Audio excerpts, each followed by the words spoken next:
Welcome everyone as people are joining us in our Zoom circle today, this evening, this morning, this middle of the night, wherever you may be. Welcome to this full moon June meditation.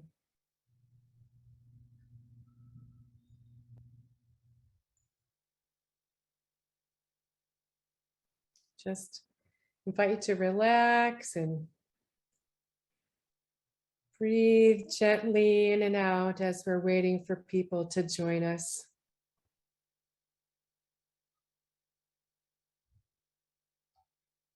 Welcome, welcome.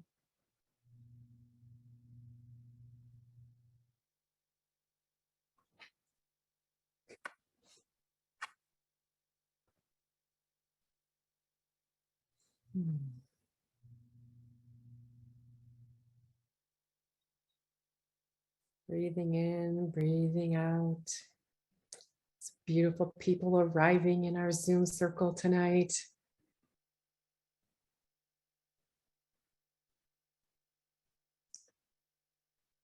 Looks like we may have a pretty steady group in the circle right now. So I will start by introducing myself as I welcome everyone tonight. I'm Leslie Meehan. I'm a member of the Earth Treasure Vase Stewardship Council, and I am the welcome hostess on tonight's call, this morning's call, whatever time of the day it is for you. So thank you so much for being here. This is such a pleasure and an honor to be inviting you all here today. And we have a special treat tonight. We have Cynthia Jurs with us, who will be sharing with the group that has just planted a vase in the Isle of Lewis, and we'll be hearing their story before we do our meditation and then our sharing. And at the beginning of the meditation, Julian will be offering his incredible didgeridoo music blessing. So before we begin, I want to again invite everyone to just take a deep breath and relax and let go of whatever you want to let go of to support you with being fully here, celebrating being here together. I'd like to begin with telling the story of the lineage of this practice. It goes way back, thousands of years as a Tibetan Buddhist tradition to bury sacred vessels in the earth. But it came to the West through the journey of Cynthia to visit an old man in a cave at the top of a mountain back in Nepal in 1990. Cynthia had the opportunity to travel to see Charok Rinpoche, who was a 106-year-old monk, literally living in a cave on the top of a mountain. Just like it sounds like it's a movie story, but this really happened in real life with Cynthia. And as she tells the story, it's my version of her telling this story, she's walking up the mountain, steep up the mountain for I don't know how many hours it took her, but she was wondering, what am I going to say to this monk? How do I take advantage of this incredible lifetime opportunity to hear his wisdom? So as she arrived, and wait till you read her book when it comes out, the story that she shares of what this actually was like is so powerful. But she's got to sit with him and ask him what she could do to help heal and protect the earth. And he told the story of the Earth Treasure Vases and said, your job is to take these vases. We're going to make vases for you. And I'm giving you these vases to take back to the West and start bearing them around the world. And that's what she's been doing with communities over the last 30 years. So thank you again, Cynthia, for taking this sacred journey on as your life pilgrimage and bringing us all in to the pilgrimage with you, and the stories that have come out of this journey together and the healing that's happening in the world that just, warms my heart and brings me hope. And I'm delighted to turn this journey over to you to share the story of the latest vase that's been buried. Thank you. Thank you so much, Leslie, and everyone. It's just so beautiful always to see you and feel you. And it's wonderful for me to be back in the circle tonight. I've been away for a few months, and it fills me with joy to be with you again. Always does. I always kind of weep to just experience what this incredible global healing mandala that we've created with these earth treasure vases that have been given to us through the blessings of the lamas, going back so long. It just means the world, literally. And in these times, I think we need this practice and this kind of practice more than ever. So we've been doing this for 30 years, meeting on the full moon, 30 plus years, and doing a meditation, that the one we're going to do tonight. And it somehow manages to facilitate such a beautiful opening, that we can touch into together and rise up, feel the uprising of our collective joy and our collective caring for Mother Earth that is so needed in the world. So this is, as we said in our newsletter, this is kind of the second month of celebrating what we call Wesak, or the Saga Dawa, which is the month of blessings that are coming, that the Buddhist world celebrates, and in particular this month, the Tibetan Buddhist world celebrates in relationship to the birth and the enlightenment and the passing away of Shakyamuni Buddha. And so it's said that during this time, all of our prayers and our intentions are multiplied hundreds of thousands of fold. So we chose the full moon as a time to do this practice because it's also said that our prayers and intentions are multiplied during the full moon, which we can all kind of appreciate because the power of the full moon is so strong.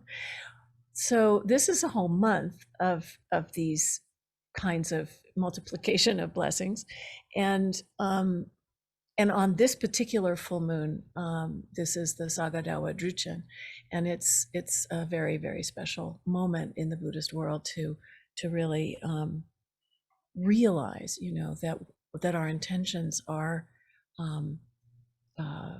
being strengthened.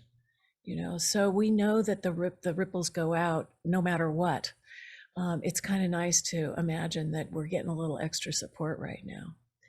And we have the solstice coming on the 21st of June, which is another day that these spiritual traditions really recognize, and so do indigenous traditions. The seasons, the turning of the seasons, the passing of light into darkness, darkness into light, as we do on the solstice. And the solstice too, like the full moon, is a time when our prayers and blessings, our intentions are multiplied very, very strongly. So I want us to begin tonight by just remembering that as we go into our sharing and our meditation and our prayers after the meditation, that let's make the most of it. We're living through some really very, very challenging times. And this is a practice that can support us to get in touch with what we love and care about most and offer that into the world. And so let's do that. And together, this is the other thing, together we are strong. And this is a time for the collective to awaken. It's not a time for the individual anymore. I mean, of course, we're all individuals and we have to do our part, but there's a new kind of awakening happening with all of us together, realizing, and coming to this critical mass of realization of what is upon us and doing our part as bodhisattvas, those who care, bringing others along, and doing so because we're hearing the call of Mother Earth to wake up. So,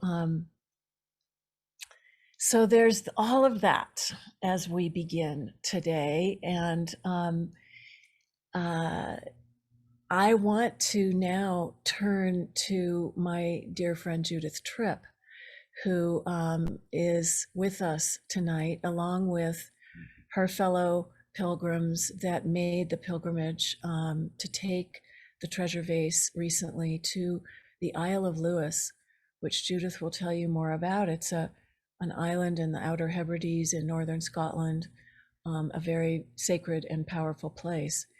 And this treasure vase was the first of what we call the third generation of these little holy vessels to be crafted and now begin to take them out. And so we've had 3 generations. The first was the generation that I received originally from Charok Rinpoche, the 106-year-old Lama. And then I received another 40 that were made at the same time, but were about half the size, that we call the second generation. And that's the group of treasure vases that many of you are now involved in taking out or have already taken out around the planet, all of which we will invoke tonight in the meditation to keep activating these locations in this global healing mandala. So I think it's really significant that the first of the third generation of vases went to this location, and it kind of mirrors what happened with the second generation, because the first of the second generation went to another really powerful holy place called Gabernmong, that is a 50,000-year-old rock shelter in the middle of the outback in Northern Territory, Arnhem Land, Australia, that we were taken to by helicopter by its custodial elder, Auntie Margaret Catherine, who adopted many of us as her family and took the Earth Treasure Vases under her wing and called them her teacher, our teacher, and so we were invited to take the vase to this special place, which really opened up a whole nother chapter of deep time. 50,000-year-old place. The ceiling of this place was painted with incredible art going back all that time. And so this place, now initiating the third generation, is also a very sacred and powerful spot. And Judith, who has been practicing this Earth Treasure Vase for only a pretty short time, but came to make her treasure vase at Ghost Ranch last year when we had our retreat with the Tewa elder Mary Naranjo, who taught us how to make pots in her tradition, and we crafted this third generation. Judith is a transpersonal psychologist and a teacher and a musician. She leads pilgrimages to Scotland and to Avalon, England, and to many of the standing stones in Great Britain, and also to Chartres Cathedral. And she's very involved in the labyrinth practice. And we will be connecting with Judith again because she's also stewarding a treasure vase that is going to connect us into that labyrinth tradition, which we'll hear more about at another time. She's an author of a book called Circle Way, and is a beautiful musician. And so, Judith, we're really honored to have you here. Really grateful that you were willing to take the treasure vase to this amazing location and initiate this third generation. And I know that the pilgrimage was challenging in quite a lot of ways. And we have Jan, who's with us, who is part of that group. We have Tisha, and we have Johanna, who are also with us tonight, who were there for the burial and for the experiences before, during, and after. And it's, you know, when we set out on a pilgrimage with a treasure vase, our world starts to rearrange itself to take us where we need to go. And sometimes those places are surprising, and things happen we can't anticipate. We're calling for healing in all kinds of ways, and this third generation of treasure vases was very particularly connected to healing of our ancestral lineages. This was something that Mary Naranjo called upon very, very strongly when we made them. And so each of the vases that are being buried now in this generation are carrying that. And so there's a link into all of that there that I hope that you will all speak to somehow. And we would like to dedicate this practice tonight, especially to this particular treasure vase as it roots itself into the global mandala. And after the meditation, we'd like to invite the four of you to start our prayer ceremony by offering your own prayers out of your experience there. So welcome, Judith and Jan, Tisha, Johanna.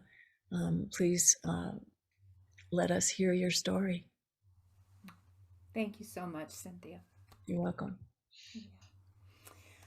Well, Cynthia's right. I am relatively new to this practice, but it's one of the, I think this happens a lot in my life where I find myself just taken with something and know that it's been something that's been with me forever. And I felt that as soon as I heard about it.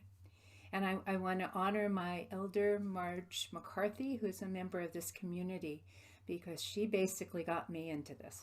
So thank you, Marge, wherever you are. I saw you earlier. And Marge had the idea that there ought to be a treasure vase buried in Washington, D.C., underneath the center of a labyrinth. And those are the two practices that have been Marge's heart song all her life. So she thought I ought to do that since she was not ready to go off to Washington, D.C. That vase sits on my altar still and is waiting for its time. I think it'll turn out that it's been very important that this pilgrimage to the Isle of Lewis had to precede whatever happens in Washington, D.C. And maybe the seed is already starting to happen in the etheric for a Washington, D.C. vase. But as Cynthia said, when I came to Ghost Ranch, I didn't realize exactly what I was getting into. And the process of making the treasure vase, and I see some of my friends, I wrote down who I saw on the screen, Leslie and Rasul and Diane, and Kat and Karen and Liza Jane and Elizabeth Christine were all there, along with Cynthia and others. And it was a very intense week. There was a lot of ancestral healing that was initiated, and I think it went right into the clay of the pots. And it's one of the threads of healing that I feel like this vase really carries. I mean, this Isle of Lewis, on a personal note, is the place where my long ago ancestors, my Celtish and Viking ancestors, probably came into contact right there. So in some way, it's a homeland for me. The Isle of Lewis, I'm going to show you some pictures because they are clearly worth 1,000 words, is quite an amazing spot. And as soon as I understood that I was making a vase that was to be listened to and sent wherever it wanted to be, I knew that the Isle of Lewis was going to be the place. So let me share screen here and show you some images. Okay. Everybody see that all right? Okay. Might So, want to turn your volume up a little bit, Judith. We had someone okay. say there might be a little low audio, and I'm going to go get a treasure vase just to hold while you're sharing so Okay. people can see it. Go I ahead. hope that's better. I'll talk a little louder too. So, just to give you a sense of what we're talking about, this is the most western northern of the Outer Hebrides. There are other islands north of Scotland, but as far as the western edge of the European continent, this is it. And this is a picture just of the landscape, and you can see how watery and exquisite it is. Lots of peatlands and lots of lochs, lakes as they call them, that they say were carved out by the Cailleach, the old woman of the crone, maiden mother crone lineage. Yeah. And this place is the birthplace of the Callanish stones, which were erected 5,000 years ago, kind of the same vintage as Stonehenge. And they were buried under peat until the mid 1800s when they were unearthed. There's lots of rock walls there. There's not a lot of people. There are quite a lot of sheep. And there are the stones. Exquisite and pristine and not as congested as Stonehenge or Avebury or the other stone circles. There they are from a distance. And this is what drew me to this place. I saw photographs of this 30 years ago, and in 2018, I went for the first time and really fell in love with the place. It seems like one of the places I've been called to in this life. And the stones are made of a kind of granite called gneiss. They are exquisite and steadfast. And the one in the foreground, or in the center of this photograph, always reminds me of Kuan Yin.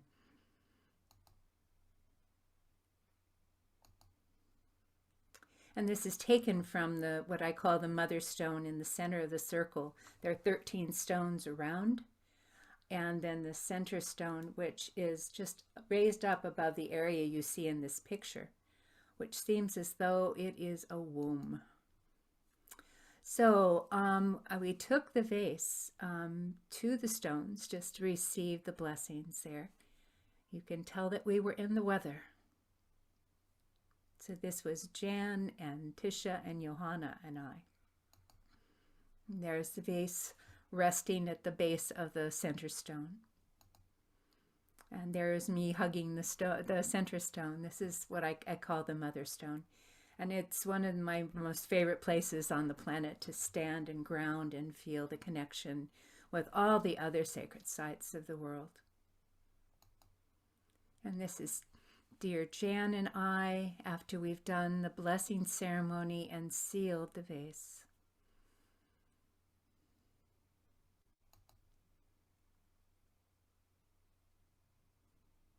The vase had been blessed by many circles of people virtually and also by friends who offered tangible offerings. Jan offered the most as she was able to collect many sacred herbs and crystals from the UK and put them in. So this is the day of the burial, and we went out toward the sea. The stones are in an inlet. I'd say probably 10 miles from this area we're talking about here. And here is what our friend Heather, who joined us on this pilgrimage, called the Water Dragon Cove. This is very close to where the vase is buried. This is on public land where nobody much goes. A few walkers here and there, but it's very remote and pretty bereft of people, you could say. Right near the sea, though, and having this beautiful cove and this dragon protecting. And it also is near a labyrinth, which is dear to my heart and dear also to Johanna and Tisha's hearts. We're all very much involved with labyrinths. This is a relatively new labyrinth. I think it was built in 2018, but it is adjacent to the area where we chose to bury the vase. I should mention Heather Bale at this point because she's a woman who lives on the island and was instrumental in helping us find this place. I had actually had a waking dream of a place near the sea that was somewhat near the stones, but that there was a very large rock, and imagined that we would move the rock and also dig down further to make the burial place. And in fact, you'll see in a moment that's what happened. We were very careful to ask the land. This wasn't a place that was attended by many humans, but the land herself was very clear to all of us that she was ready to receive here.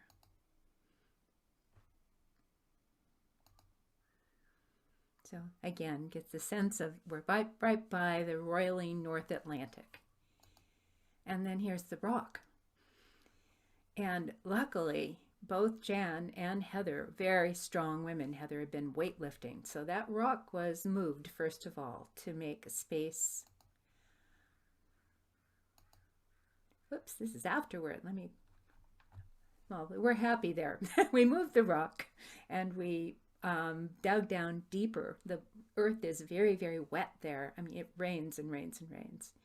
But this is us after the burial. We didn't take a picture of the actual burial. It seemed like this was a sacrosanct kind of place, and we wanted to just celebrate after the fact.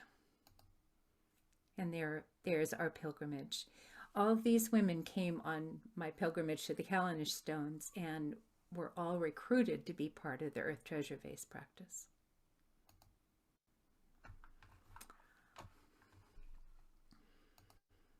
So that gives you the visual. I want to just say another few words about my experience of burying, because it was extraordinary. As Cynthia alluded to, we had a lot of interesting obstacles along the way. My particular one is I had broken my knee in June. When did I do that?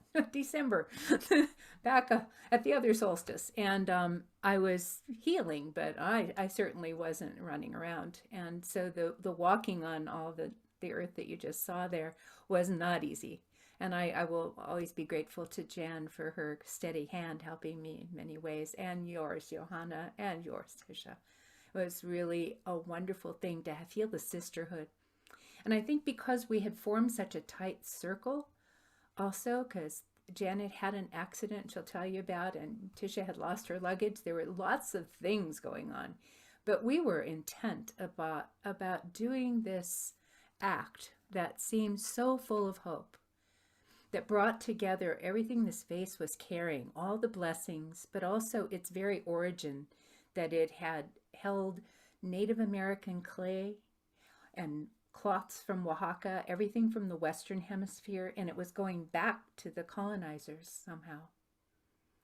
And that really caught our imagination, that it was going to this very tip corner of the European landmass and would hopefully spread its blessing over that energy.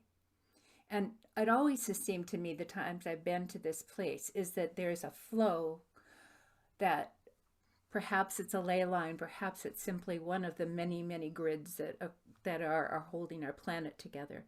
But there's something going on there, and it seems so potent to plant there. So once we got the hole dug, and my friends will tell you more about their experience here. But when it came to my turn, I had the vase was in a box that we'd found very serendipitously and ready to go. And we all had stuck our head deeply into this hole because it was just kind of wonderful to be that close to Mother Gaia. And I laid the box in the hole and she swallowed it. That's all I can say. It just was a communion. It was just like, and it seemed to me as though the whole Gaia Mandala lit up. It was such a reciprocal experience. And yeah, one of the best, I don't know that I have not quite experienced that before. So immense gratitude toward Mother Gaia for saying yes to this. And gratitude to my circle of sisters. We all supported each other in this. And we all brought our beautiful weaving to this place. So That's my story. And I'd love to invite now Jan from the UK, who's awake in the middle of her night, to tell us something about her story too. You have to unmute though. Hello, everybody, and it's a real honor to be here and to have been involved in the burial of this Earth Treasure Vase.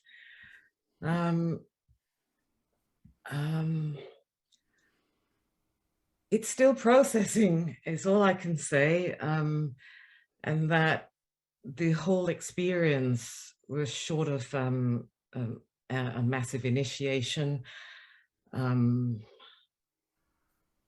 It was, I mean, maybe I should just show you this picture that, I mean, I feel that we've all been connected lifetimes. There's a picture of Callanish. This is what looks like a collage now that I made 20 years ago, of adding the oak, the Swayambhu Stupa, West Kennet Long Barrow, and places of significance, Malaysia. So bringing back to the theme of the ancestors, I came onto the pilgrimage knowing, as soon as I heard that it was going to happen, I knew in my bones that I had to be involved with this. And for me, I came as a foreigner that's made home in this land, you know, of Indian and Chinese ancestry, also holding what this land has taught me, the traditions of the Druids, and also my own practice of Tibetan Buddhism. So I think I came with different strains of really humbling myself. But clearly there was a lot more teaching and learning to happen.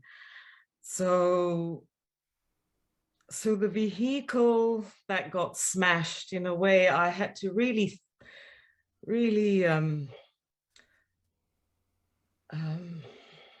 try and understand, you know, why the vehicle that was the vehicle that took me into all the other pilgrimages on this land was gone. You know, like my little pilgrimage buddy was like gone.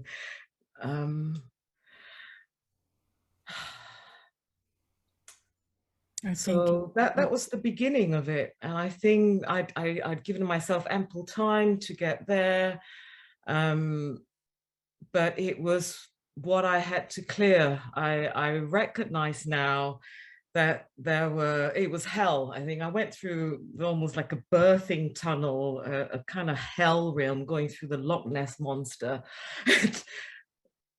lock, and with other significant experiences. I'm not really sure whether they fit, but I think what's important for me to share is, and I think this came out with the sharing with Cynthia, that perhaps the trauma had to be relived. You know, the trauma that's probably not just this lifetime, but my ancestors, the ancestors of the land, the deer, the ewe. What has really helped me join the dots has been literally the yew tree from the beginning to the end, the waters, the rock, the mountains, land, earth, the air. Yeah, literally the ether that was keeping all of this together, which felt like a really fine membrane. So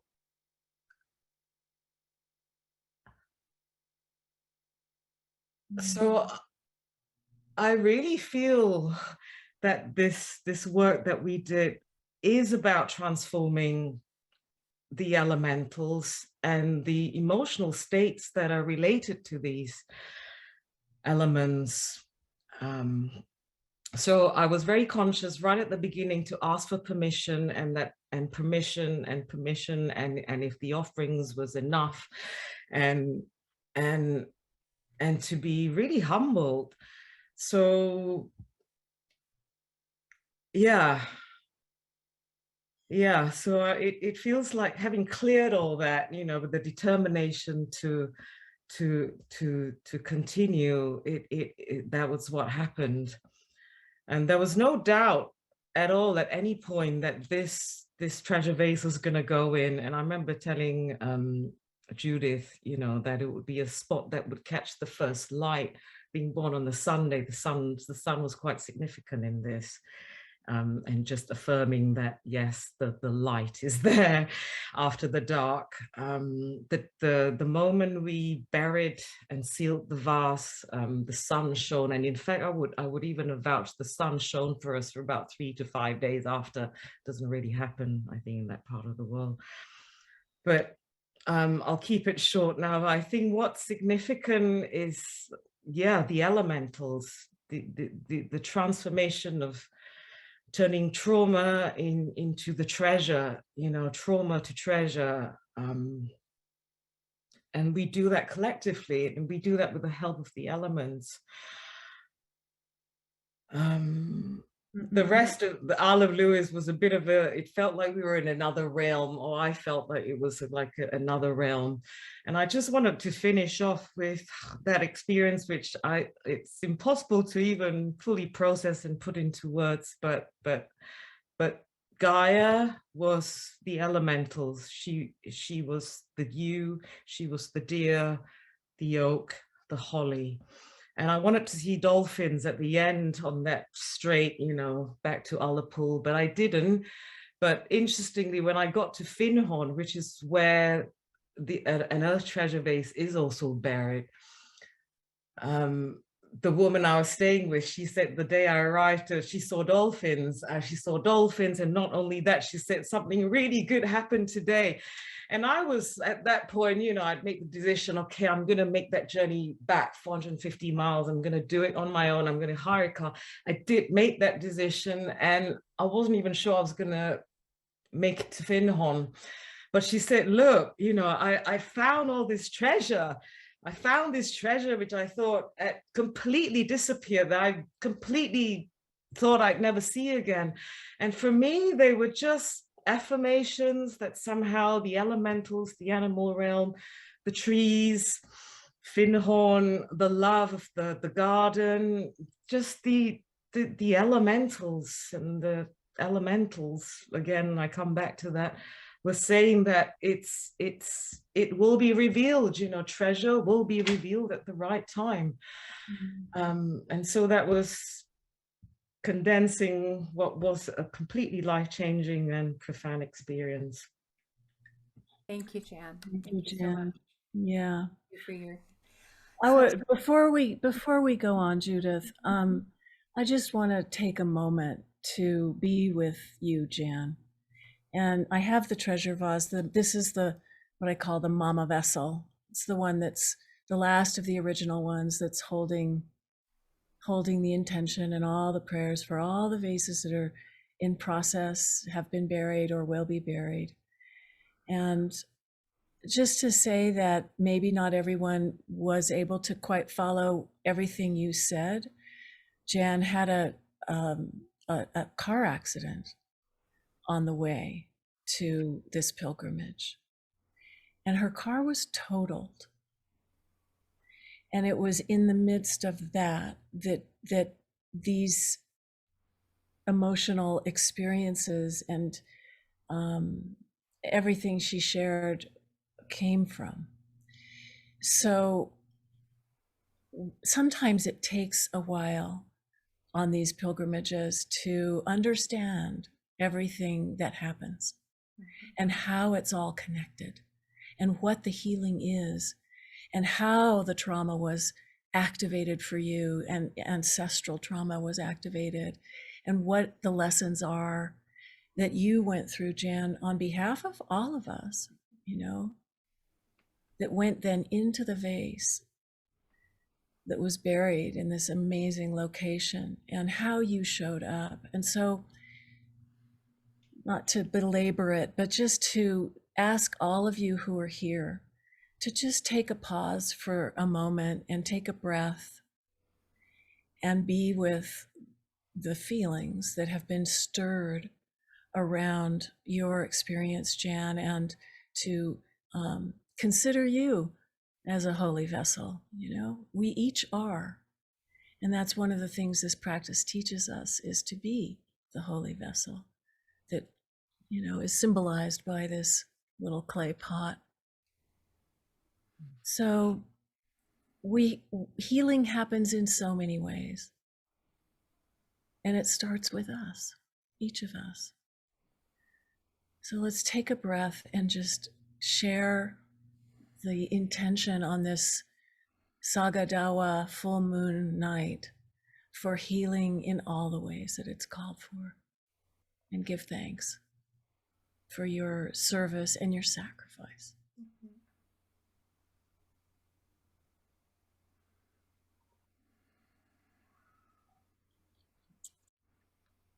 Yeah. So we have now a few others to share your own experiences. Yeah. And may I just say also, Jan, that given what you had suffered on the way, you were such an incredible part of our circle. And you chose to drive us when we found the last van to rent on the island. And you were steadfast in every possible way. So I know that just speaks to your resilience. I just want to honor that as well. Yeah. But the treasure and trauma piece sounds so very interesting. Yes. Yeah. So Johanna, would you share with us? I came on this pilgrimage from Weaverville, North Carolina, which is Cherokee land. And I have a large labyrinth in my backyard. And I brought some sand from my labyrinth, and I brought some earth from the Cherokee land that has permitted me to build this labyrinth to place in the earthen vase. I came as a novice to the Earth Treasure Vase concept. I didn't honestly know a lot about it, but I have to share with you that after participating in this experience, I am a devotee. I have, in a very short period of time, learned to honor Mother Earth in a whole new way, and to recognize that the work that I do in my labyrinth is connected to the work that is happening and the healing that is happening from the earthen vases as well. I have learned that becoming intentional in my honoring of the earth and in serving Mother Earth has made a significant difference in a very short period of time that I would not have anticipated at all. It has helped me recognize how interconnected everything and everyone and every rock and every tree and every ocean is.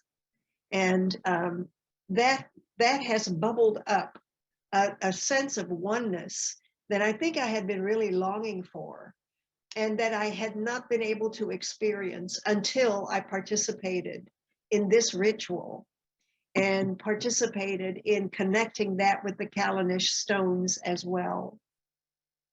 And I received some wonderful affirmations in the whole process as well. For me, Judith showed the picture of the Dragon Cove, and that is an exact image of something that I dreamt in a pilgrimage that I went on 4 years ago with Judith, and to encounter it in real life just affirmed for me how very connected everything is, and that what my soul yearns for 4 years ago is manifested when I least expect it, in a way that just healed something in me that truly needed healing. I honestly didn't encounter many traumas on this trip. I think I was the fortunate one in that respect. But it made me much more sensitive and understanding of my fellow pilgrim members in terms of what they were experiencing. And it allowed my compassion and my love for each of them to just flourish and grow. I'd love to do another Earth Treasure Vase, because it's warmed something in my heart that I know will continue. And I am so grateful that Judith invited me to participate in this very special ritual and this very special intention. And I will forever carry it in my heart. Thank you. Thank you so much, dear Johanna. So nice to see you again. Yeah, and our other pilgrimage sister, Tisha, please talk to us. I'm just really very, very grateful to be here tonight, this evening with a community that has been with and created and nurtured the Earth Treasure Vase over the years. I am also new to the Earth Treasure Vase. I discovered it beginning of the year when Judith shared with all of us who were intending to go on this pilgrimage. She shared with us what its purpose was, a portion of its purpose. And while there was trauma, with mobility and travel, I lost my luggage. And if it wasn't for this beautiful circle of women who cared for me and made me feel loved, bought me underwear and socks when I had nothing, shared their clothing, it was their love and their circle of tight-knit community that held me and supported me. And when you talked about the elements, I realized that, of course, there was the element of water surrounding the area we were in. And then there was the element of the wind that welcomed us and embraced us as we journeyed on this Isle of Lewis. Then there was, of course, the earth that welcomed this beautiful vase full of prayers from community and around the world. But the heart was the fire. It was the element of the fire, the heart of each one of us, of Johanna, who may not have had much chaos in her travels. She was the heart that held each of us as Judith walked and as Jan drove and as I was warmed by the clothes and the love that this community gave to me. So this pilgrimage for me was also ancestral. I have been working on healing an issue in my ancestral Scottish line that has plagued for 6 generations. And so this call to this very sacred land was something that was a long time coming. And I really began to wonder if it was ever going to happen.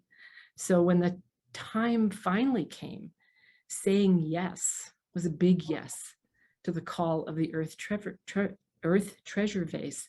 It was a step into what I felt like was the best version of myself. And I loved that part about it. So this small vessel with such a large presence and an even larger purpose called each one of us that was on this journey together. And our small group of pilgrims that, as we gathered in circle, this small group of pilgrims actually began to weave a beautiful tapestry of song and words and prayers around this vase that wrapped it before it even entered the earth of Gaia. And it was just very precious and very sacred to me. And together with this open-hearted, committed circle of women pilgrims, along with Heather's love and knowledge of the land that was welcoming this treasure vase, the Earth Treasure Vase found its home deep in the earth at the edge of the world. And for me, this pilgrimage was a learning. It was a knowing. It was a releasing. It was a remembering. It was a remembering of my body, my soul, my heart, of what I know to be true and what we can do as the community in healing Earth, in healing Mother Gaia. And on that, I'd like to close with a quote by Patanjali. It's one of my favorites. And it says, when you are inspired by some great purpose, some extraordinary project, and your thoughts break their bonds, Your mind transcends limitations. Your consciousness expands in every direction, and you find yourself in a new, great, and wonderful world.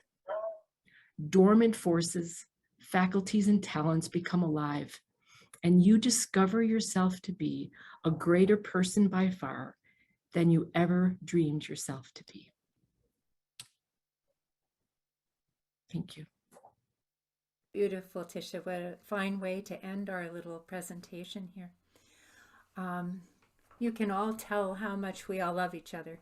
This is a really wonderful experience of sisterhood, and that's part of the story, I think. I want to close our little presentation here with the song that Heather taught us, and this is by Mammoose. I think I've got it, so here it goes. Goes. We shall be known by the company we keep, by the ones who circle round to tend the fires. We shall be known by the ones who sow and keep the seeds of change from down deep into the earth. It is time now, it is time now that we thrive. It is time we weave ourselves into the web. It is time now, and what a time to be alive. In this great turning we shall learn to live in love. In this great turning we shall learn to lead in love. So beautiful. Thank you so, so much, everyone. It's just really, really moving to feel and hear all of you share your experience with all of us so that we can join with you. And now we're going to turn our attention to our practice and cultivate this global healing mandala of intention for Mother Earth. And we'll invoke all the locations where the treasure vases have gone, and we'll spend a little extra time with the Isle of Lewis during that meditation. And so I want to invite Julian Silburn and Therese Hogan to take us there. Before we go in, I just want to say that in a few days is the birthday of my dear brother from Australia, Julian Silburn, who's turning 50 years old. And so he's going to play his beautiful instrument, didgeridoo, to lead us into the meditation, which will then be guided. We'll be guided by beautiful Therese, who's a member of both of them, member of the Earth Treasure Vase Stewardship Council. And but just to put you on the spot, Julian, and tell you how much we love you, how grateful we are that you're with us, and celebrate your life in our circle tonight. Happy birthday. Yeah. So I think you're there somewhere. So take us on in, Julian and Therese, and thank you so much again, Judith and friends.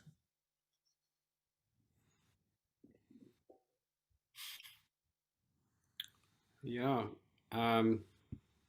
So I just, where I am here is Whadjuk country. So this is the indigenous people of the land here, the Noongar people, the Bibbulmun.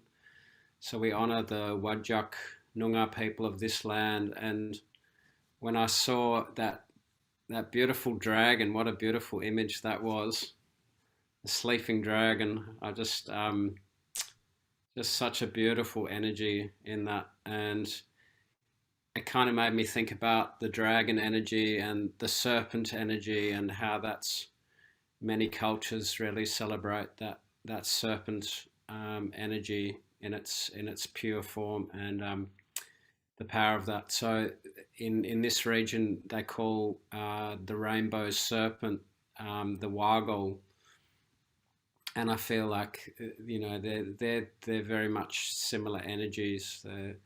creator beings. They're very powerful, transformative energies. My intention when I play this is to invoke that Waggle spirit, that energy to support and to help with the transformation and the transmutation of that trauma that you mentioned into the treasure, and to support everybody that stewarded this vase. Thank you. Thank you.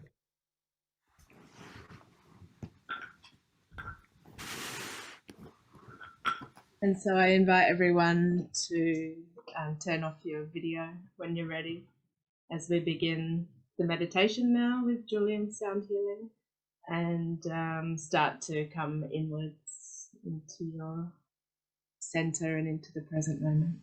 Thank you.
And so drawing a deep and full breath in, and a deep and slow breath out. As you start to feel a sense of relaxation, stability, and calmness take root in your experience,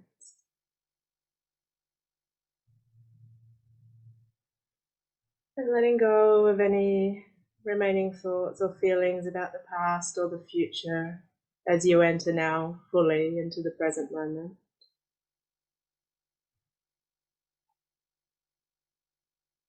Sense the ground beneath your feet, your roots reaching deep down into the earth, secure in the nourishing energies and the life force of Mother Earth.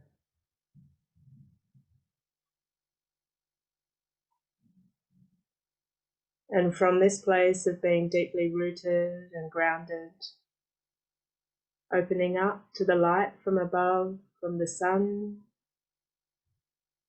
from the full moon, from the stars, connecting with the vast energies of the entire cosmos.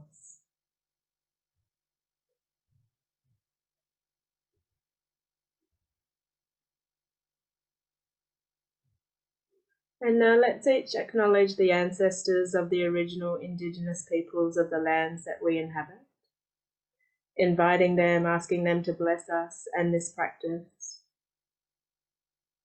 and also calling upon all of our sources of inspiration, our own ancestors, elders, teachers and guides, lineage masters, Buddhas and Bodhisattvas, and wisdom beings that you feel connected to. And invite them to be present with us now, inviting their blessings to enter you and everyone who's present for this meditation, and receive their blessings of their love, support, guidance, healing, and clarity.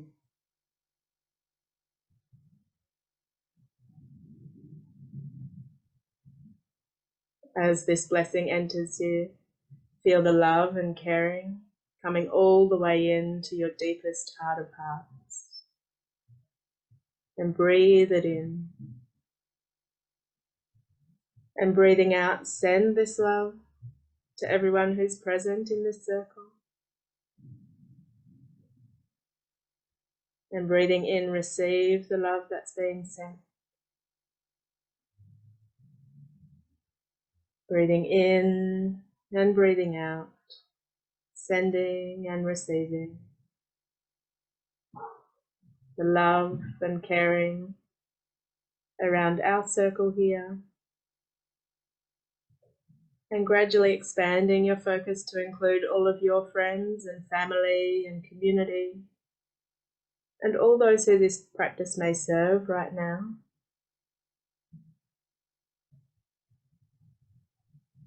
And imagine our circle gradually growing from your home and neighborhood, through your bioregion, country, and continent, to include all beings in all places everywhere, embracing the whole planet in our love.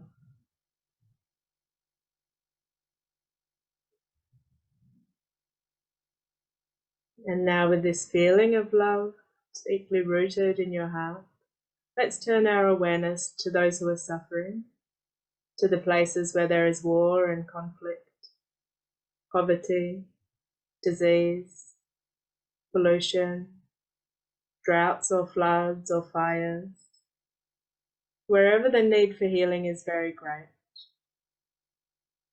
And breathe in this suffering, and breathing out, send your love and caring to relieve the suffering of the earth, her people, and all of life all around the whole planet. Imagine that where there is hunger, we send food. Where there is thirst, water. Where there is homelessness, shelter. Where there is war and conflict, peace. Where there is sickness, well-being. And where the earth is unstable, in danger, or out of balance in any way, imagine that area is brought great protection and healing, and that balance and harmony is restored.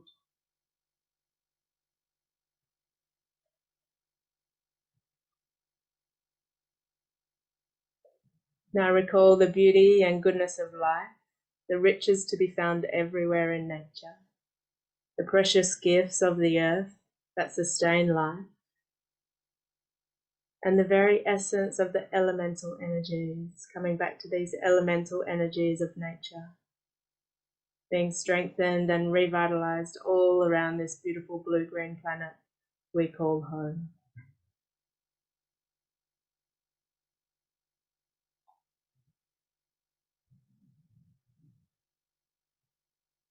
And as we call into our awareness the presence of the Earth Treasure Vases that have been planted or are in the process of being planted around the whole world, imagine that together we're pouring our love and caring in the form of light into each and every little clay pot buried in the body of Mother Earth as our offering. Imagine that each Earth Treasure Vase is radiating light in every direction, sending healing and protective energies wherever it's needed, in whatever form it's needed. See the light like a rainbow streaming forth from each of the vases, white, yellow, red, blue, and green, and all the colours in between. And breathing in and breathing out, allow the feeling of caring and compassion in your heart of hearts to grow. Send that feeling out in the form of light to all of the people, animals, plants, and places that are connected to the Earth Treasure Vases that need healing and protection in the past, in the present, and in the future.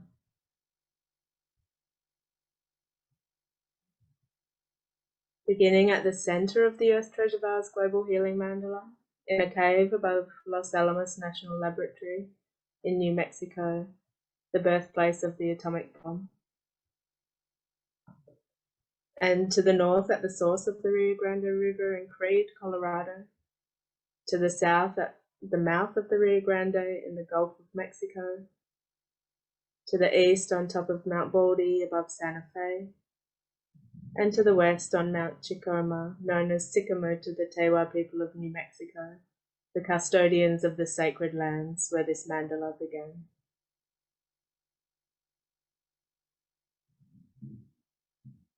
And now, having established the center and the four directions, see the mandala growing in every direction to the Indian Point Nuclear Reservation on the Hudson River in New York, to the Headwaters Old Growth Redwood Forest in Northern California, the Punta Cometa on the coast of Oaxaca in Mexico, Vilcabamba, Ecuador, Jakova, Kosovo, the Lawrence Laboratory at the University of California, Berkeley, the Dal Dam Forest on the border of Thailand and Myanmar, the village of Ain Karem in Israel, Palestine, Hiroshima, Japan, the cloisters in New York City after 9/11, the Biosphere 2 in Oracle, Arizona, the Martin Luther King Freedom Center in Oakland, California, the source of the Ganga in India, and the source of the Amazon in Peru, the Southern Pacific Ocean 93 feet down in the Egum Atoll of the Trobriand Islands of Papua New Guinea, the Arctic Circle, Alaska, the Kogi lands of the Sierra Nevada de Santa Marta, Colombia, Talawayan village in Lofa County in the Voinjama district of Liberia, West Africa, the Bladder River Canyon, Limpopo province of South Africa, the Giza Plateau, Egypt, Haleakala, Maui, Hawaii, the Ntombwe Forest, South Kivu Province, Democratic Republic of Congo, Avebury in England, Vindaloo in Jawan Country, near Katherine in the Northern Territory of Australia, and to the second generation of Earth Treasure Vases in Gubbarnmung, Arnhem Land, Australia, the Mackenzie King Park, Ottawa River Valley, Ottawa Gatineau, Canada, the original garden in Findhorn, Scotland, the Great Stupa of Budnath in Kathmandu, Nepal, the Flint Hills of Kansas in the heartland of America, the Santa Cruz Mountains near Silicon Valley in California, the Valles Caldera of northern New Mexico, Honolulu, the Bungle Bungles in the Kimberleys of Australia, the village of Utqiagvik in the edge of the sea in northernmost Arctic Alaska, the Hanford Nuclear Reservation on the shores of the Columbia River in the state of Washington, Mount Ryosen above Fukushima, Japan, back to where it all began at the cave hermitage of Charok in Nepal, to Margaby County, Liberia, in the base of an old ironbark tree on Dithigal Mountain in the Budawang wilderness of Walbunja Country in Yuin Nation, southeastern Australia, and to our root temple Tolugompa in Nepal, the Munza Valley in Turkey, to Serpent Mound in Ohio, and to Antarctica. Let's also include the 12 vases that are still awaiting their destination, and the Earth Treasure Vases that are being stewarded now, to southwestern Australia with Julian, to New Zealand, the Bering Strait in Russia, to Korea, Delphi in Greece, the Ashaninka lands of the Amazon forest in Brazil, Hawaco territory in Colombia, a vase dedicated to healing racism in the USA, to Washington, D.C., to Italy, and to British Columbia. And now, especially today, we call into our hearts the first of the third generation of Earth Treasure Vases, which has been recently buried in the Isle of Lewis, the Outer Hebrides of Scotland.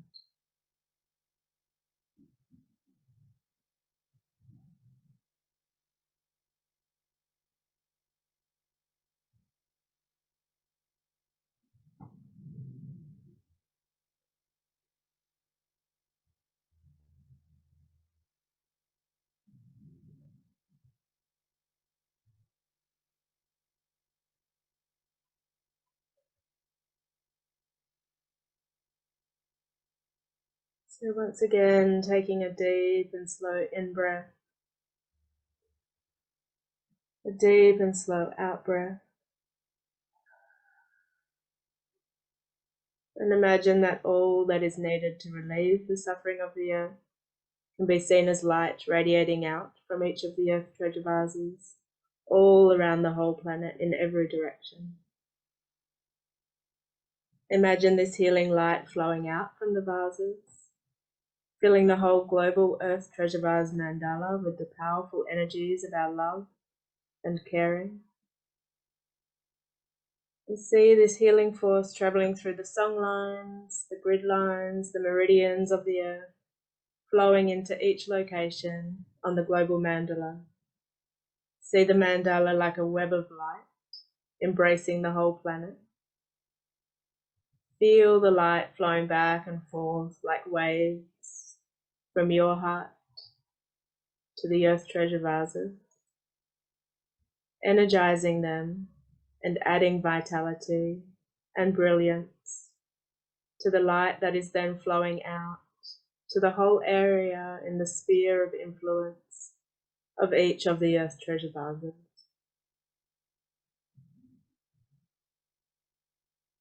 Now imagine this light flowing into your own location, your special spot in nature, and feel the collective spiritual intelligence of the entire global Earth Treasure Vase mandala, activating your node on the mandala and entering you as a holy vessel.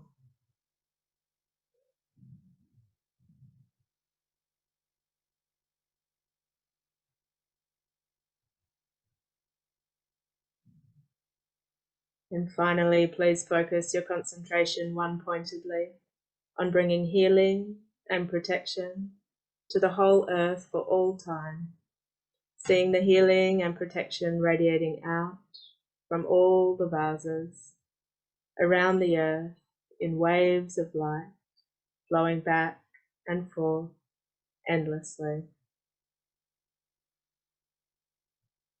Imagine that the healing is accomplished and the vitality of the earth is completely restored.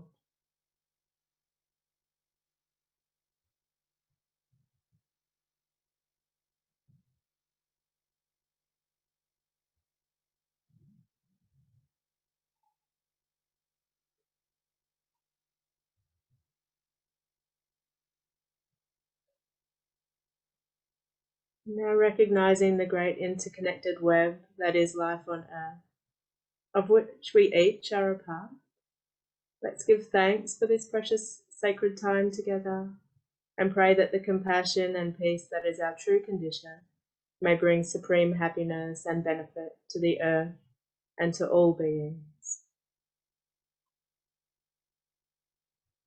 And so with another deep and slow out breath,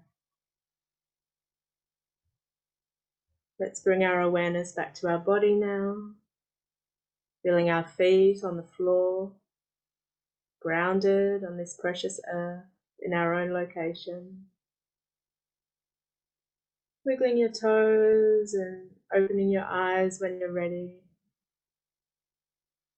And in your own time coming back to the circle for sharing as you turn on your videos and rejoin again.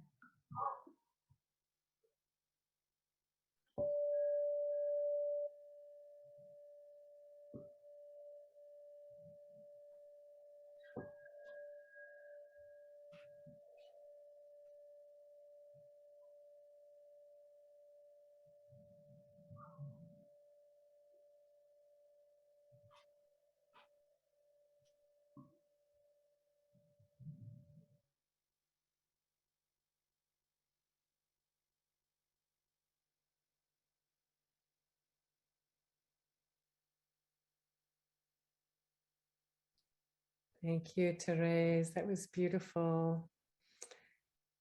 And I would like to start our sharing circle by inviting those who have buried the Isle of Lewis vase to offer their blessings.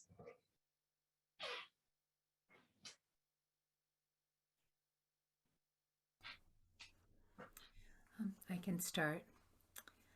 So, and this be a blessing for the entire Gaia Mandala, but a blessing from that beautiful place on the very edge of the European landmass.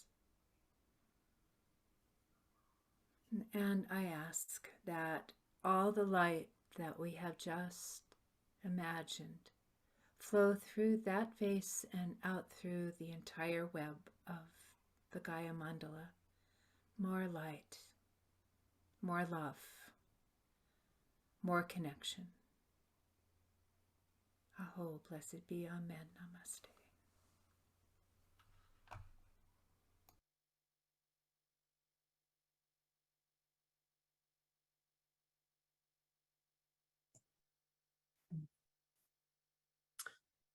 May we remember our ancient roots and find ways for us to nourish ourselves and Gaia. And let us awaken that which seems dormant in ourselves and in the places and the sacred sites that we visit, and take these sacred vessels to be buried deep within Gaia, filled with prayers and healing for humanity, for Earth. Let us become these vessels that we are destined to carry and bury. And may it be so.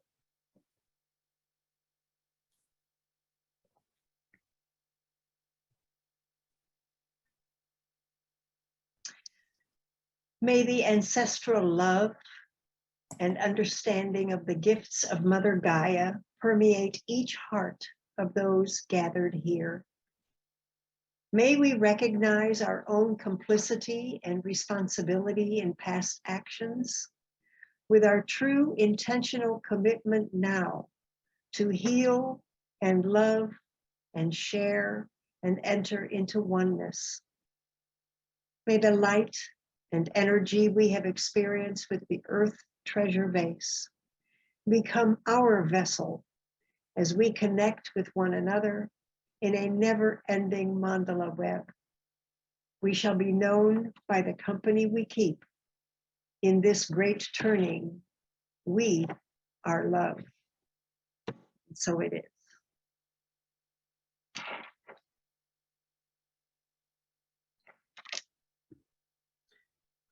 I pray that we all embody and learn to embody the message of peace, love, harmony, transformation, and that we shine out wisdom and truth through our practice. And may we be guided by our ancestors. And may we pave the way for all through interconnection, oneness, interbeing. Blessed be.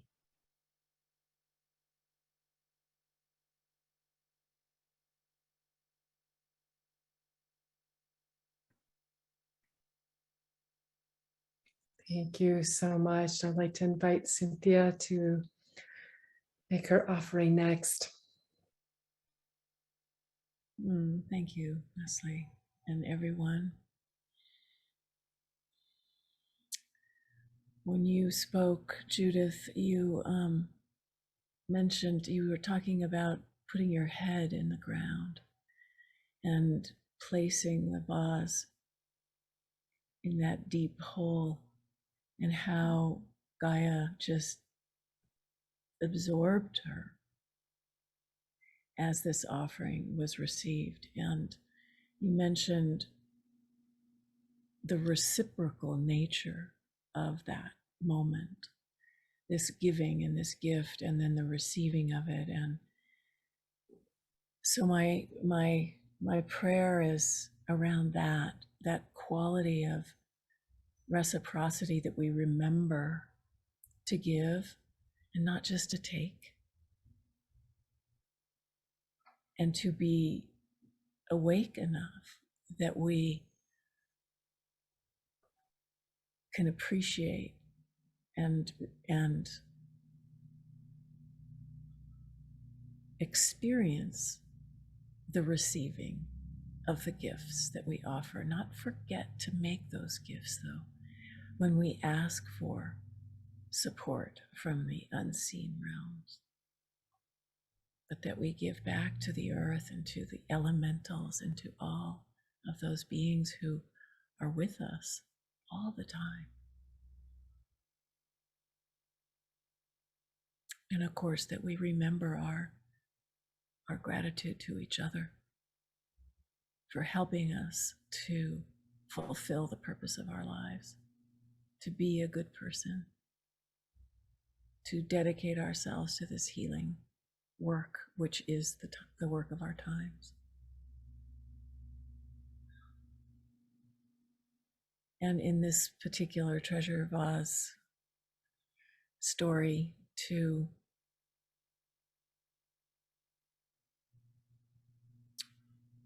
for the prayer for the healing of the ancestral trauma, that has been carried by all of us and is embedded in the earth. It's countless ways all over the planet, which, if we're talking about healing and restoring balance and harmony to the earth and our relationship to the earth, then may we be so brave as to face into that trauma and take another breath and do the work of healing right now for the benefit of all beings, for the web of life.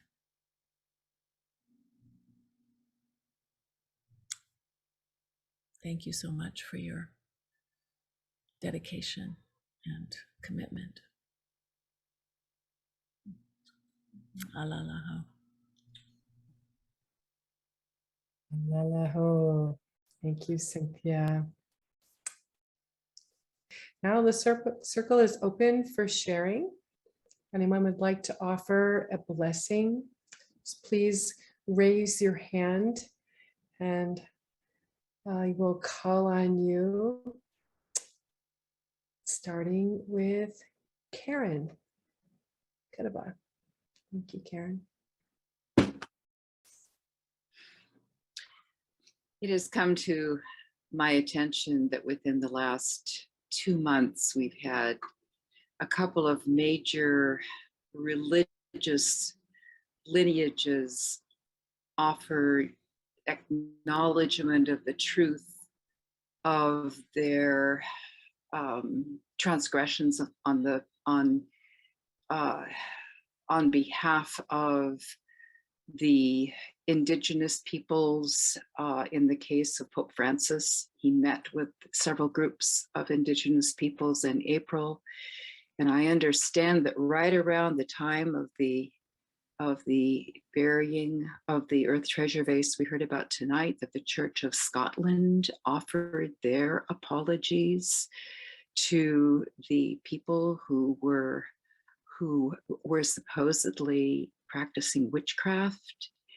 And it is happening now that the truth telling is coming out. And so the prayer that I want to place in the vase is that more truth telling be forthcoming, more apologies be given, and more hearts become opened to the intergenerational opportunity for healing among people and among the more than human world. So may it be so. May it be so. Thank you. Sister Rosemary?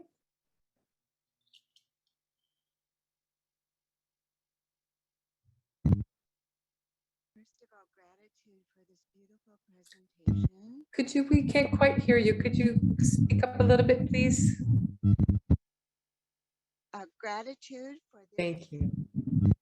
beautiful presentation, where I have some ancestral links and have not had the joy to view those beautiful stones and the dragon cove.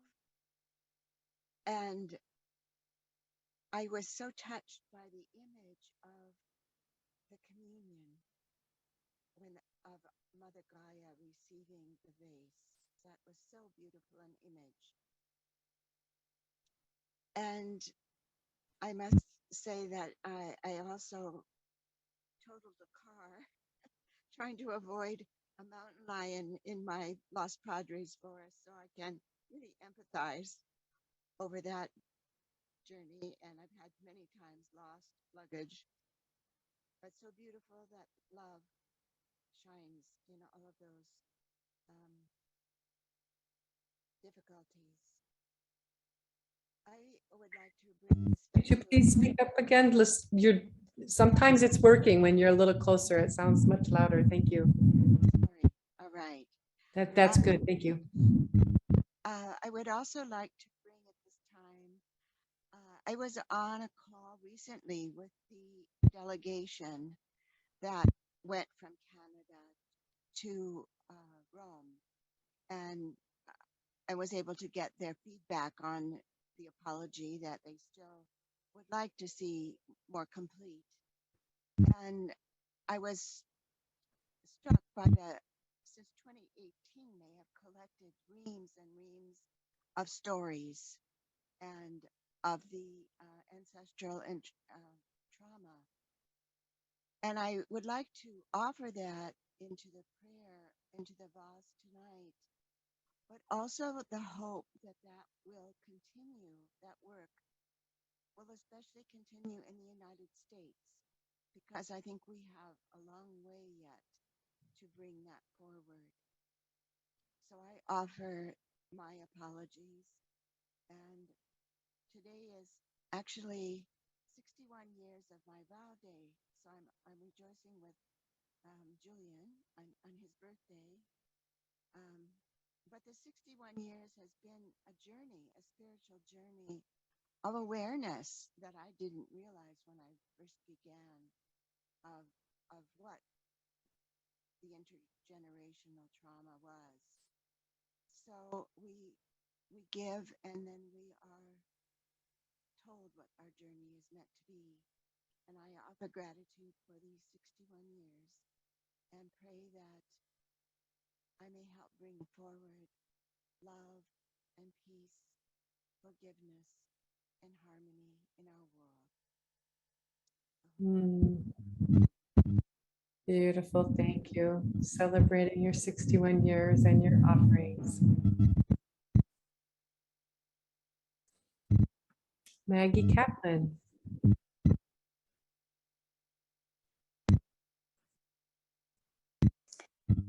So I'm speaking from the ancestral lands of the Musqueam, Squamish, and Tsleil-Waututh people in British Columbia, where there will soon be a vase that will be working in the service of healing of the Indigenous people here. Gosh, I just feel so filled by what has happened here today, and this heart feels full of an endless flow of boundless love. And that's what I want to offer into this vase here, and that's just been buried in the Isle of Lewis. And to all of the vases, there's so much of this love. There's no end to it. And I want to offer that boundlessness of love into the vases and into this vase. May it be so. May it be so. Thank you, Maggie. Elizabeth. Thank you. Deep appreciation for the weaving that's taking place tonight and the deep healing. I want to share that Julian's words about the dragon and the serpent being key to every Indigenous culture brought forth in his music. Your music brought forth Ivanu, who is of the Tewa world, the serpent of the Pueblo people here. And I had never met Ivanu in quite a visceral, visual way, but the Tewa people speak of how the sacred dragon should not be awakened, and how the uranium should always stay in the ground. And when it was awakened, we started the atomic age. And this is a big piece of what the healing of the mandala has been about. And Cynthia's question to the old man in the cave was the protection of the earth now that we have released this energy. And tonight, Ivanu came and started below the center of the mandala, below the cave at Los Alamos, and just spiraled and spiraled and spiraled and spiraled. And I could feel this theme of trauma to treasure, that Ivanu carries this power to transform what was not meant to be released, but was released. And I had never met that other side of Ivanu also carrying the treasure that can come from the transformation. And so it was a deep validation of all the work that's been done through the mandala and continues to be done, and was strengthened by the women on the Isle of Lewis. And so it's just with joy and a heartfelt prayer that this be so, that this trauma be transformed to treasure. May it be so. Yeah. Thank you. Rachel.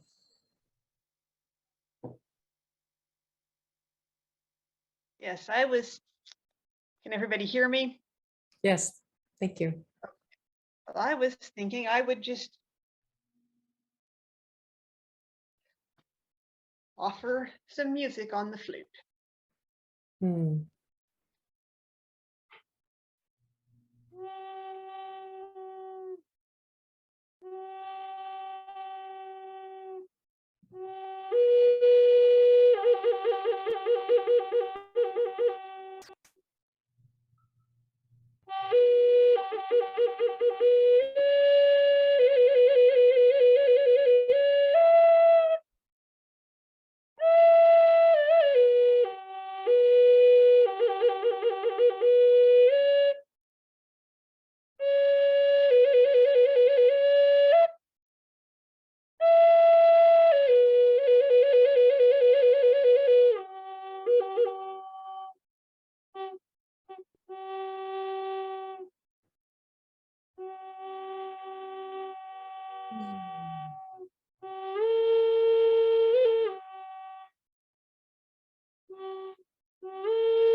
Thank you.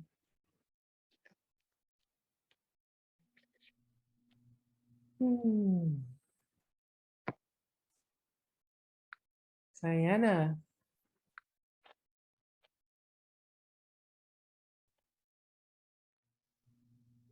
And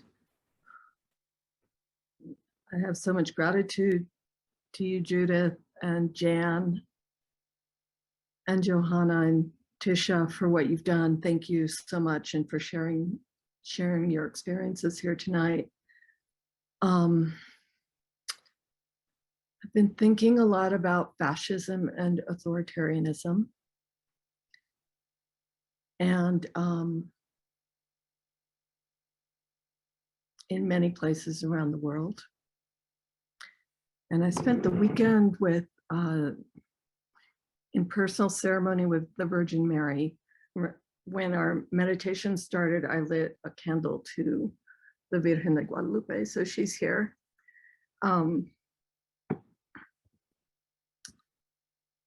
Judith, I remember you speaking about the ley lines in the place where you were going to bury the treasure vase when we were in the retreat in October. And this feeling I had when you were talking about it, about those ley lines going everywhere through the world. And my prayer for this treasure vase is that the energy of the Holy Mother, Virgin Mary, her deep, pure love, peace, care, nurturing, unconditional love, and light be present in the treasure vase that you've buried in that holy place, and that it spread through all those ley lines, through everywhere that it's needed in the world in the deepest possible way. Amen.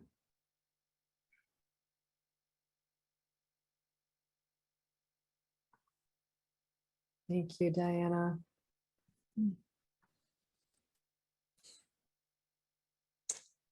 Lynn.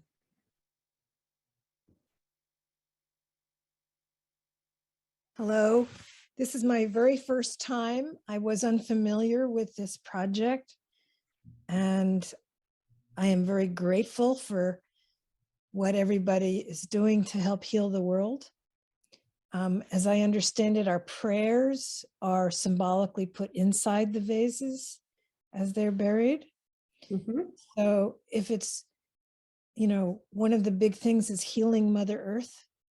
And so I'd like to pray that all those who have power and authority over what's causing climate change to be re-educated in their hearts and be motivated to do what is necessary to help heal the climate and protect our planet. And that we have forgiveness for them, even though they have been doing damage. And for ourselves, because we drive cars. So that is, may it be so. Thank you. May it be so. Thank you.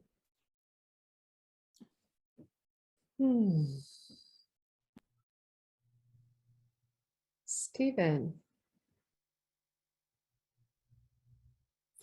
Yeah, first I would just like to thank Judith and Jan and Johanna and Tisha for their amazing pilgrimage to such an important place on Earth where the lines do come together, and it really it's already spreading out, and it's personally quite meaningful to me because on my father's side, both my grandfather and grandmother's lineages go back to the Hebrides and the Orkneys. So it's like, whoa, this is really ancestral healing on many different levels. So thank you for that. And I'd just like to offer as a prayer, I'd like to sing the medicine mantra Buddha from the tradition of Chogyal Namkhe Norbu to bring healing to all of us, to all of our ancestors, and to the earth. Te ata ombe kanze, be kanze, maha be kanze. Raja samundate soha.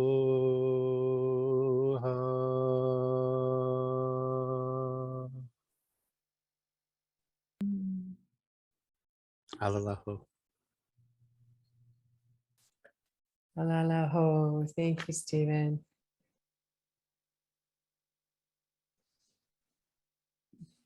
And next we have Laura. Oh, thank you so much for this beautiful vase on the Isle of Lewis, yet another powerful part of the mandala. I think tonight what strikes me, we're talking about ancestors, and I just had this sense that my ancestors and the ancestors from time immemorial have an opportunity tonight because we're calling them in. We call them in every time, but we're specifically calling them in this evening. And for the first time, I sense this kind of portal where it's not just our own prayers, but the prayers of all of those before me, which is the only reason I'm here to participate in this global mandala. And when I think of the love and the care and the forgiveness that needs to happen, this practice is a way for us and our ancestors to serve and to love and to heal this earth and ourselves. And so on behalf of my ancestors, I want to put this power, this love into this vase this evening. Thank you. Thank you, Laura.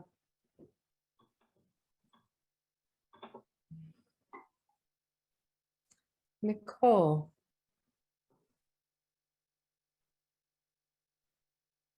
Not long before this call, I was talking with a friend, and she told a story of a friend who had a dream of a dragon on a stone ridge, and that place was in northern Michigan. And he found that place, and his guidance was to secure that place, to steward it for the children who will be coming, who will need that space.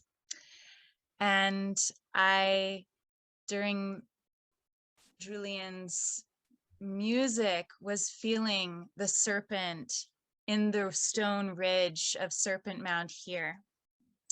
And I saw your incredible image. And so in these places, like the Callanish, I'm not sure if I'm saying it correctly, stones and Serpent Mound, there's an ancestral memory. There are things that took place there of who we were and are as humans, something that we've maybe forgotten.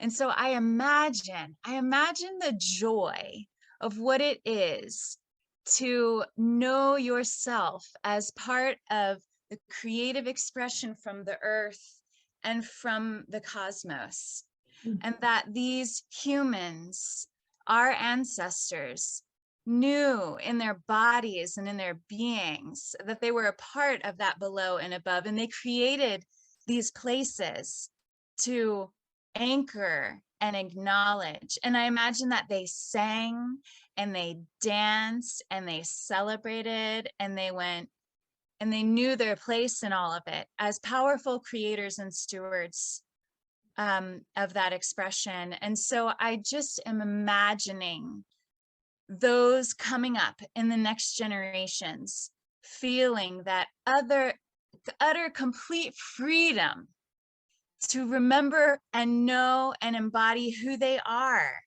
as beings who are of the earth and of the cosmos, and feel complete freedom and liberation and mutual empowerment from each other and the earth around them to continue creating from that awareness of who they are inside of all of this creation.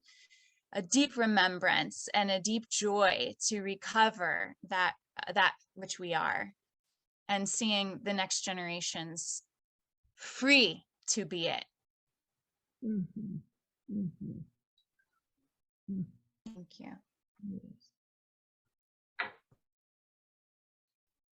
So, Nicole.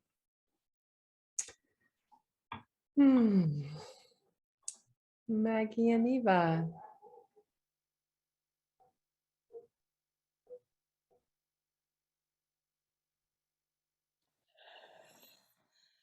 Greetings, everyone. Speak up. I feel much more bound in the silence, but I feel I absolutely want to deeply honor you women for all that you've given, all that's inherent in the planting of this vase. I feel that the silence, I feel that there's so much to be absorbed. You know, it needs to go through the 7 stomachs. There's the great beauty just outwardly in the layer of storytelling, the miraculous, the torturous that goes with all of this. But there is that's in the words and beyond the words that is resounding, which leads me to silence more than words. So I have to try and find some words, because I do want to acknowledge you, and I do want to offer a blessing into your vase. So the blessing would be,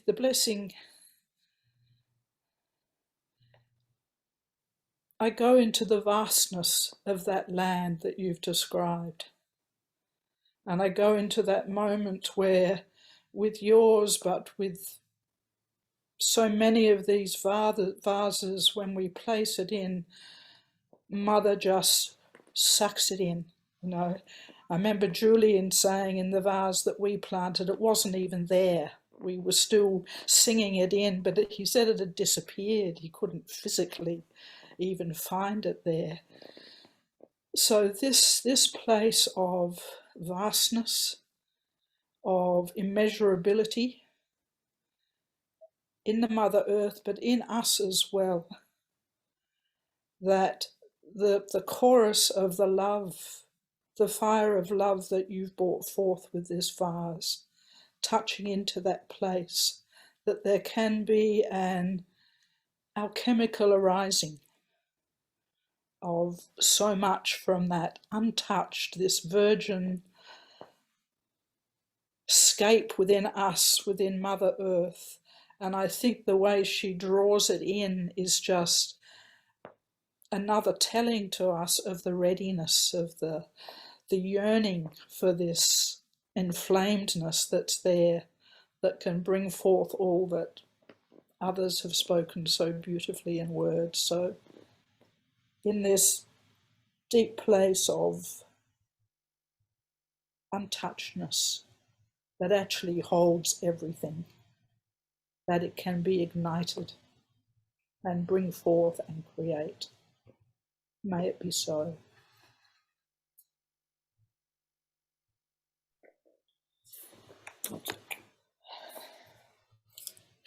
With deep gratefulness for all what we have been able to hear and witness, I want all those gifts to put in the mother vase that Cynthia is holding.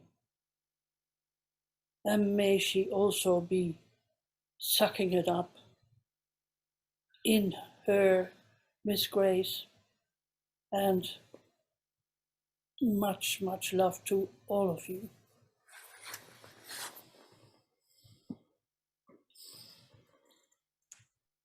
Thank you.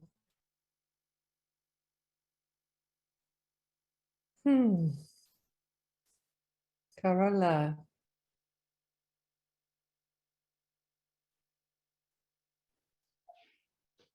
Hello. During Julian's music, I imagined the trauma as stopped energy, and that the energy now begins to move and to return into the circles of life.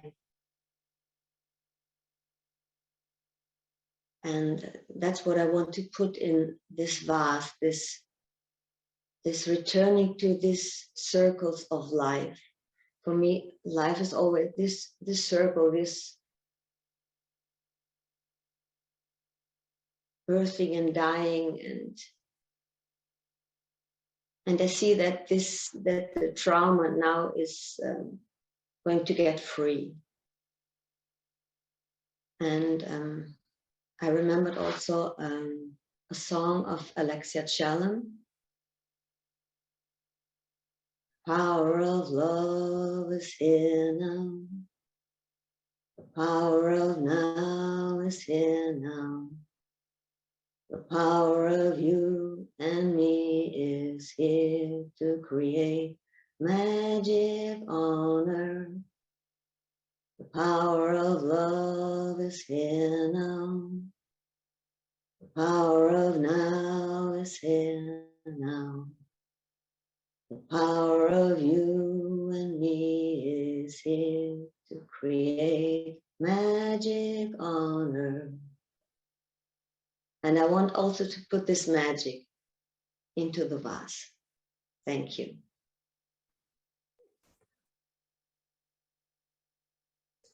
Thank you.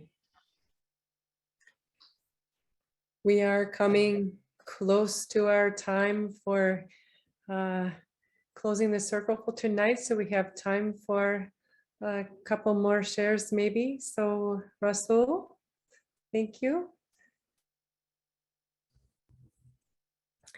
Hello, everyone. I greet you from the Valley of Aburrá, the city of Envigado in Colombia in South America.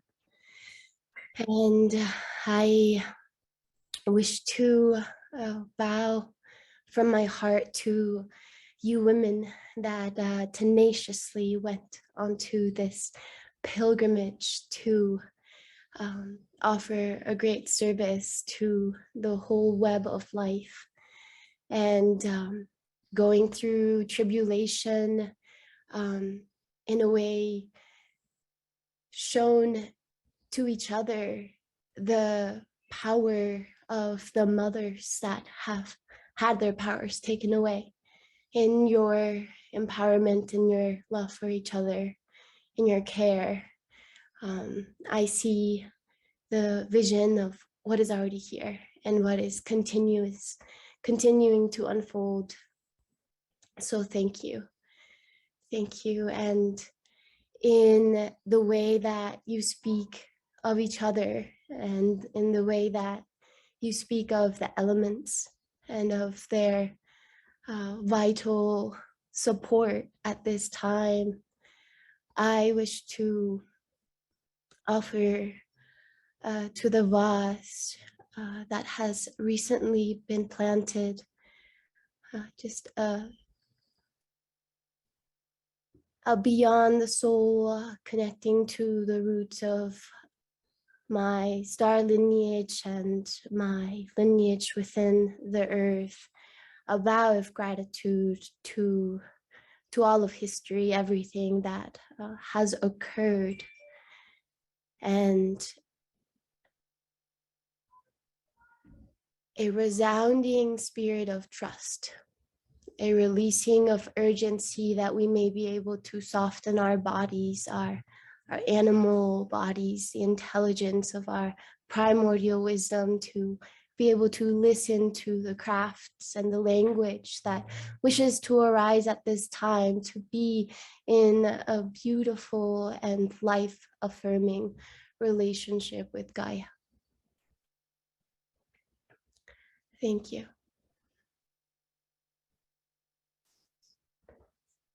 Thank you.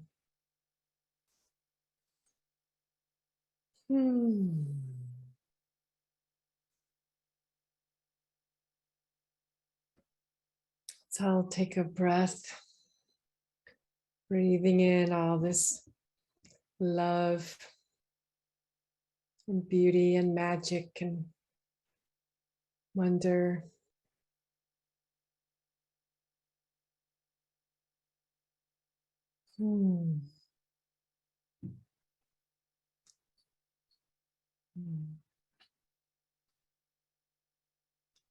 And as we close the circle for tonight, this morning, wherever you are, we give gratitude to the lineage holders of the Earth Treasure Vase practice for all their support and guidance. We pray for greatest good to come from this circle. this sharing, this love. And we give gratitude for our group holding space for the healing and protection of all beings around the whole planet at this time.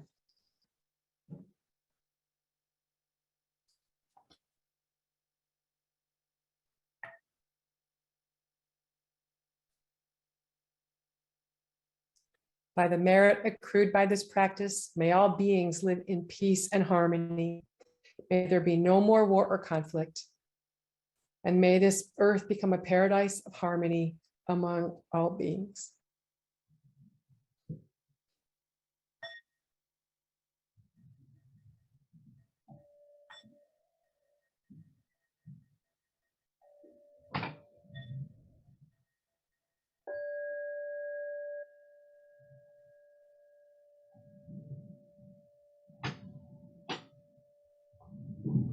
Blessings and love to everyone.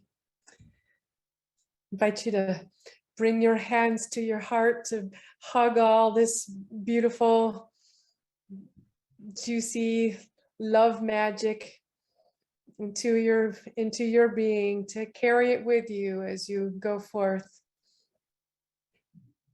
into the world. Remember that we are together wherever we are, and Earth is with us in love. Namaste.